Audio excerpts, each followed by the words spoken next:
L'exécutif auquel les maires reprochent beaucoup, on l'a entendu, la baisse de leur dotation. Et pour continuer à faire fonctionner leur commune, il a fallu aller chercher de l'argent ailleurs.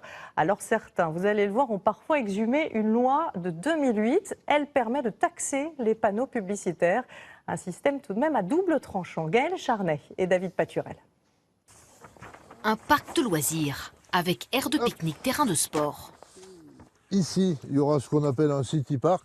Projet que ce maire de 3000 habitants aimerait bien voir sortir de terre. Ne manque plus que les finances. C'est la chasse aux subventions permanentes. C'est le plus gros boulot, c'est ça. Si on veut faire quelque chose, il faut trouver de l'argent. Pour trouver de l'argent, il faut pleurer partout.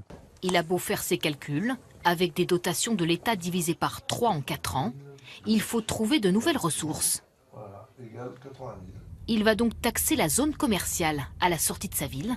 La loi l'y autorise. Ben là, par exemple, vous voyez, là, maintenant c'est des 2 par 4, ça. Mais ils vont être taxés, ceux-là. Donc déjà 8 et 8, 16 mètres carrés, plus celui-là, il est déjà à 20 mètres carrés vite fait, quoi. Une taxe applicable aux panneaux et enseignes publicitaires de plus de 7 mètres carrés.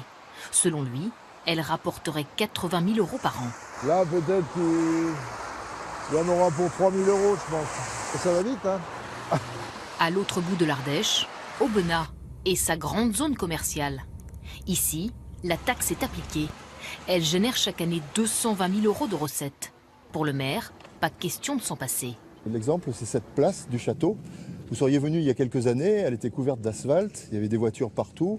L'argent a même servi à rénover le centre-ville, y maintenir le petit commerce. Ce n'est pas une somme qui est négligeable dans un budget communal. Ça nous permet aussi d'avoir une capacité supérieure d'emprunt. Donc tout ça fait que ça nous permet de travailler sur le centre-ville et la dynamisation du centre-ville. Mais elle ne plaît pas à tout le monde, comme ce vendeur de meubles indépendant. Il nous explique que ses voisins préfèrent payer la taxe et conserver leur affichage.